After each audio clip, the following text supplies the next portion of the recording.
Alkitab mengatakan bahwa usia yang ideal adalah 70 tahun sampai dengan umur 80 tahun. Nah, pagi ini saya ingin berbicara kepada kita yang mengenai persiapan kita untuk kita perhatikan, jangan abaikan, karena mau tidak mau suatu saat kita akan meninggalkan hiruk-pikuk keindahan dan kesementaraan dunia ini, dan kemah kediaman kita, yaitu tubuh fisik kita ini nanti akan dibongkar oleh Tuhan, dan Tuhan akan menempatkan kita di satu tempat, yaitu di kediaman surga, kediaman yang kekal, yang tidak dibuat oleh tangan manusia. Kita lihat 1 Korintus pasal 5 ayat 1. Saya bacakan buat kita, demikian bunyinya. Kami tahu bahwa jika kemah tempat kediaman kita di bumi ini dibongkar, Allah telah menyediakan suatu tempat kediaman di surga bagi kita, suatu tempat kediaman yang kekal yang tidak dibuat oleh tangan manusia. Nah, tadi saya sudah singgung bahwa dunia ini adalah tempat sementara untuk kita tinggali dan tempati. Dunia yang sedang kita tinggali ini bagaikan sebuah bandara. Semegah apapun bandara itu, tetap saja tidak ada orang yang tinggal di sana. Paling hanya orang bekerja di sana. Ya. Jadi fungsi bandara itu hanya sekedar untuk transit saja. Itu saja fungsi bandara itu. Oleh karena itu, saudara-saudara, sebagai orang Kristen, sebagai orang percaya, kita jangan kepincut dengan keindahan bandara, keindahan dunia beserta dengan segala kenikmatannya. Di dalam Wahyu pasal 21 ayat 10 sampai dengan ayat 11, saya bacakan buat kita. Di dalam roh yang membawa aku ke atas sebuah gunung yang besar, lebih tinggi, dan dia menunjukkan kepadaku kota yang kudus, Yerusalem, turun dari surga, dari Allah. Kota itu penuh dengan kemuliaan Allah, dan cahayanya sama seperti permata yang paling indah, bagaikan permata jaspis, jernih seperti kristal. Nah, dari ayat ini Tuhan memberitahu kita bahwa seindah apapun dunia ini, senikmat apapun dalam diri kita yang sedang kita rasakan, masih jauh lebih indah surga. Katakan amin. Jauh lebih indah surga. Kenapa? Apa perbedaannya? Kenapa surga lebih indah daripada dunia yang mengindahkan ini? Karena di sana kita melihat di surga jalannya tidak dibuat pakai aspal yang hitam, tapi di surga jalan-jalannya, tembok-temboknya semuanya dibuat dari apa? Emas, permata. Dan di surga tidak ada orang jahat, tidak ada sakit penyakit, tidak ada kelaparan, tidak ada rasa ketakutan, tidak ada rasa kekhawatiran. Semuanya penuh dengan sukacita dan penuh dengan kemuliaan Allah. Sudahkah kita membayangkan keindahan dan kenikmatan nantinya kita sebagai calon warga surga? Coba renungkan sesaat. Saya kalau menyanyi lagu rohani, kalau saya sedang dalam penyembahan, pasti yang saya ingat, saya bayangkan adalah keindahan surga. Ya, sampaikan keindahan surga. Luar biasa. Apalagi kalau kita menyanyikan lagu-lagu rohani atau instrumental rohani, waktu kita membayangkan keindahan kenikmatan surga. Dan itulah yang membuat kita semakin ingin mendekatkan diri kita kepada Tuhan. Karena kalau kita mendekatkan diri kita kepada Tuhan, maka surga itu tidak akan bisa dipisahkan, dijauhkan dari diri kita. Karena itu Bapak Ibu, saudara-saudara yang saya kasih di dalam Tuhan, kalau kita sudah mengimani bahwa surga itu sudah diperuntukkan bagi kita jangan khawatir.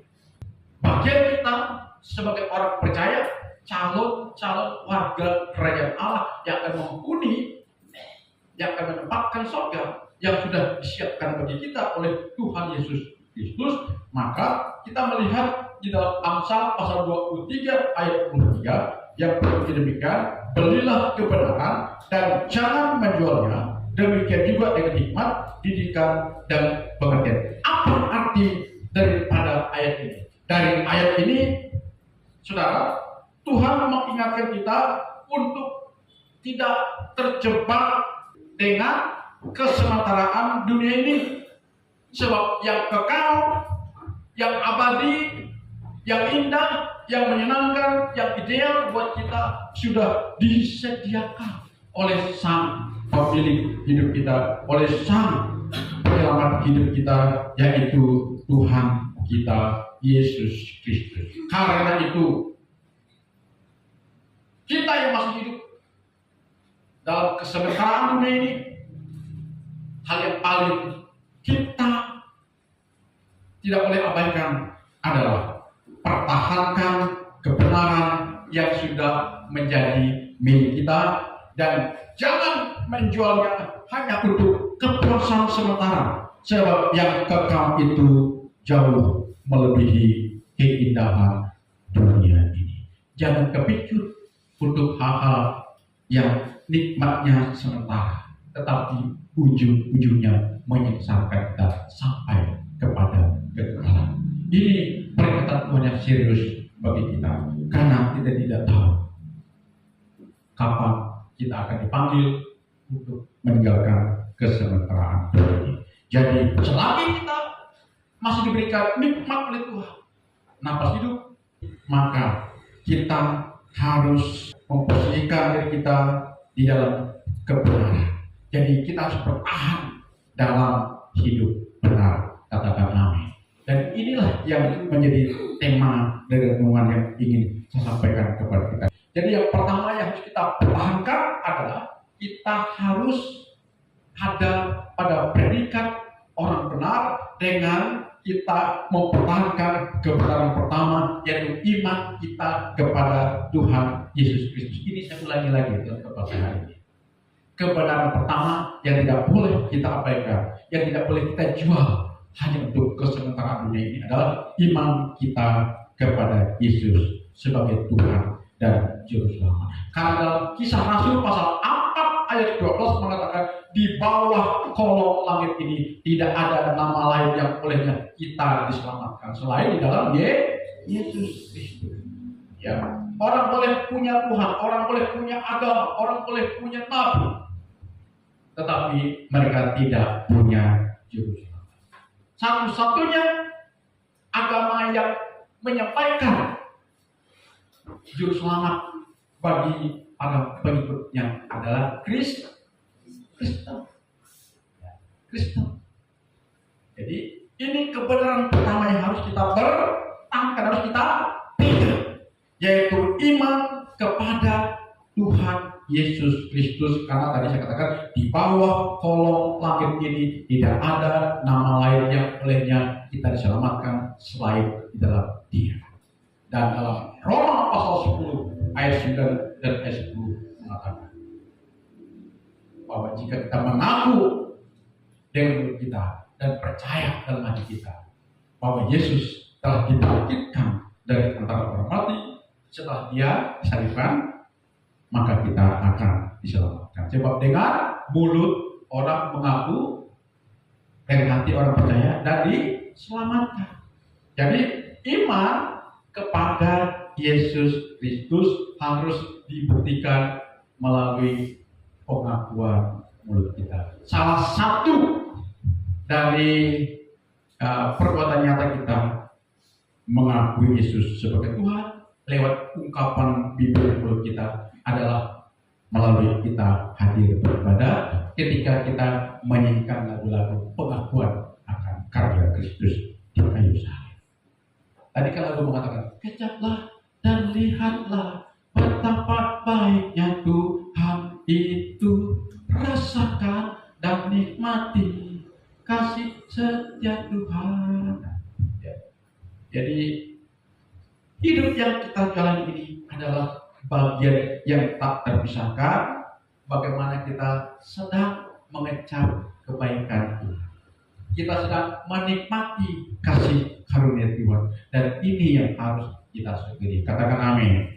Dan orang yang mampu berkata seperti ini adalah orang yang memiliki keimanan yang benar kepada Tuhan, bahwa hidup yang sekarang sedang kita nikmati adalah semata-mata karena kasih karunia Tuhan. Amin. Jadi kebenaran pertama yang harus kita pertahankan dan harus kita perlihatkan adalah iman kita kepada Tuhan Yesus melalui pengakuan mulut kita. Katakan amin. Coba, tanpa kita berani mengakui Yesus di depan umum, kita terkategori sebagai orang yang belum beriman kepada Tuhan. Karena Yesus sendiri mengatakan, jika engkau malu mengakui aku di depan publik, aku akan malu mengakui kamu di depan Bapa. Jadi pengakuan kita hari ini, ya, lewat ibadah, lewat kesaksian kita kepada orang-orang di luar sana, kita sedang menyatakan iman kita kepada Yesus, bahwa aku dibentuk Kristus. Haleluya, haleluya. Ya, jadi kebenaran pertama yang harus kita pertahankan, dan jangan kita menggeserkan, mengalihfungsikan atau menjualnya hanya untuk kenikmatan dunia yang sangat sementara ini. Maka kalau kita mengabaikan itu, akibatnya sangat tragis. Yang kedua, kebenaran kedua yang harus kita pertahankan adalah hidup dalam ketaatan melakukan firman Tuhan. Hidup dalam ketaatan melakukan firman Tuhan. Apa ayatnya, saudara? Yesus sendiri berkata di dalam Yohanes pasal 8 ayat 51. Di sana jelas kan? Jadi kalau kita bertahan dalam ketaatan melakukan firman Tuhan, maka ini berlaku buat kita. Coba kita baca sama-sama. 2, 3. Yesus berkata, sesungguhnya barang siapa menuruti firman-Ku, ia tidak mengalami maut sampai selama-lamanya. Nah, artinya saudara, kita mungkin boleh beriman kepada Yesus, tapi kalau kita abai melakukan firman-Nya, pasti kita masih ada dalam jeratan kuasa maut.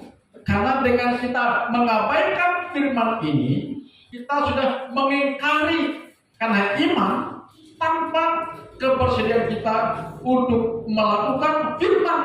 Berarti kita sedang mengabaikan sumber iman itu sendiri, yaitu pribadi dari Yesus Kristus yang sudah menyelesaikan karya nyatanya di atas kayu salib. Karena itu jangan pernah remehkan firman. Karena jika kita remehkan firman, kita tetap ada dalam ikatan kuasa maut. Apa itu ikatan kuasa maut? Yaitu hukuman kita tidak layak ada dalam kebersamaan di surganya Yesus jika kita abai akan firman-Nya Yesus. Karena jelas katakan di sana, barang siapa menuruti firman-Ku, ia tidak mengalami maut sampai selama-lamanya. Kita bebas dari akibat dosa yang kita lakukan. Puji Tuhan, saya percaya kita yang hadir hari ini, kita adalah orang-orang yang sudah dibebaskan dari kuasa maut dengan kebersediaan kita untuk melakukan firman Tuhan. Kemudian kebenaran yang ketiga yang tidak boleh kita abaikan adalah hidup dipimpin oleh Roh. Ya. Dalam Galatia pasal 5 ayat 16 di sana mengatakan kepada kita, hiduplah oleh Roh, maka kamu tidak akan menuruti keinginan tabiat dunia yang penuh dengan dosa. Ini saya ambil terjemahan dari King James Version, lebih jelas ya. Jadi kalau kita hidup dipimpin oleh Roh, Apa Roh Kudus ya? Karena Roh Kudus itu sebagai penolong, sebagai mentor kita yang diutus oleh Bapa atau oleh Yesus untuk terus mengisapi kita, mengingatkan kita, menyertai kita, memperdayakan kita untuk kita hidup dalam kehendak Bapa. Ya. Jadi kita harus peka kepada suara Roh Kudus. Ya. Jadi kalau kita hidup berjika dipimpin oleh mentor, pendamping kita, pengarah kita, pengayom kita, yang mengiringi kita, menyertai kita, yaitu Roh Kudus, maka kita niscaya akan diarahkan untuk perkara-perkara yang benar. Tapi kalau kita sudah abai, kita keras hati, kita melanggar, tidak mau dituntun, diarahkan oleh Roh Kudus, maka kita rentan untuk berbuat kesalahan atau kata kasarnya adalah dosa. Jadi yang memungkinkan orang Kristen bisa mampu untuk tidak terjerumus lagi ke dalam kenistaan dunia beserta dengan perbuatan dosanya adalah dengan kebersediaan kita hidup dipimpin oleh Roh Kudus. Ya. Jadi ini ya. Jadi setiap hari kita berdoa, Roh Kudus adalah mentornya di Bapa. Tolong aku sadar aku manusia rentang. Aku membutuhkan mentor, pendamping, pengarah untuk terus memberikan aku arahan agar aku tidak tersesat ke dalam dunia. Sebagai GPS-nya juga, ya, Roh Kudus. Ya. Lalu yang terakhir, saudara, kebenaran yang keempat yang tidak boleh juga kita abaikan, ini sebagai langkah pemelihara, langkah pemakaran agar keimanan kita tetap langgeng. Lalu yang kedua, supaya kita tetap konsen untuk bisa melakukan firman Tuhan. Dan yang ketiga, agar kita peka menghadapi pimpinan Roh Kudus, maka kebenaran keempat ini harus tidak boleh kita abaikan. Apa itu? Kebenaran keempat itu kita hidup dalam persekutuan di komunitas orang percaya. Hidup dalam persekutuan di komunitas orang percaya. Hari-hari yang kita jalani, kalau kita lebih banyak berada dalam komunitas orang yang tidak percaya, maka konsep-konsep, mindset, pola pikir mereka, gaya hidup mereka bisa mempengaruhi keimanan kita kepada Tuhan Yesus Kristus, yang pada akhirnya iman kita pudar hamba. Kalau iman kita sudah pudar hamba, dingin, kita akan lari meninggalkan kasih karunia Tuhan. Karena itu hati-hati, jangan kita menjauhkan diri dari komunitas orang percaya, khususnya dalam persekutuan yang diadakan oleh gereja. Dalam Ibrani pasal 10 ayat 25 mengatakan, gimana bunyinya? Ya, janganlah menjauhkan diri dari pertemuan ibadah kita, ada di situ ya. Tetapi semakin giatlah kita melakukannya sampai hari Tuhan yang semakin dekat. Ya, jadi kita harus intens beribadah, harus konsisten dalam beribadah sebagai bagian daripada kita menggabungkan diri kita dalam komunitas orang percaya. Karena dalam Mazmur pasal 1 ayat 1 sampai dengan ayat 3, saya bacakan di sini buat kita, betapa pentingnya kita ada dalam komunitas orang percaya. Coba dengar, begini bunyinya. Berbahagialah orang yang tidak berjalan menurut orang fasik, yang tidak berdiri di jalan orang berdosa, dan yang tidak duduk dalam kumpulan pencemooh. Ya, jadi bayangkan, ya di sini dikatakan orang yang ada dalam komunitas orang percaya, dikatakan oleh firman Tuhan, dia adalah orang yang paling berbahagia di dunia ini. Ya, dia tidak berjalan menurut nasihat orang fasik. Ya, tidak berdiri di jalan orang berdosa, tidak duduk dalam kumpulan pencemooh, dan tiga golongan orang ini tidak ada dalam komunitas orang percaya yang sesungguhnya. Ya. Kalau ada orang percaya, ya, yang masih berlaku fasik, berdosa, pencemooh itu orang percaya palsu ya. Tapi saya percaya orang percaya sesungguhnya bebas dari 3 model orang, yaitu fasik, dosa, dan pencemooh. Jadi kita melihat di sini betapa pentingnya kita ada dalam komunitas orang percaya. Karena firman Tuhan mengatakan, saya ulangi lagi baca buat kita, janganlah menjauhkan diri dari pertemuan ibadah kita, tetapi marilah kita semakin giat melakukannya menjelang hari Tuhan yang semakin dekat. Hari Tuhan yang semakin dekat ini bisa diartikan ya, mungkin ya besok lusa kita dipanggil Tuhan, mungkin ya. Tidak harus berarti hari kiamat, kita tidak tahu. Tapi inilah peringatan Tuhan.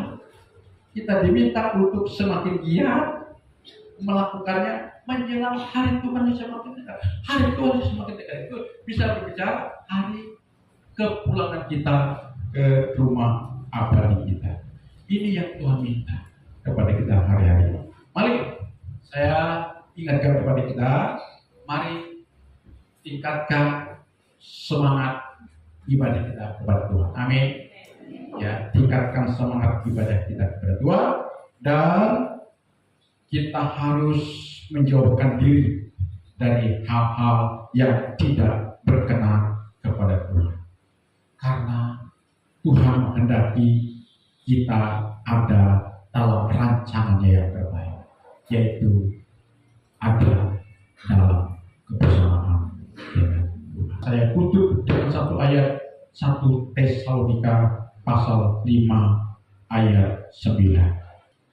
Allah tidak menetapkan kita untuk ditimpa murka, tetapi beroleh keselamatan oleh Yesus Kristus Tuhan kita. Ini ketetapan Allah yang final, yang tidak bisa diamandemen, yang tidak bisa dirubah-rubah.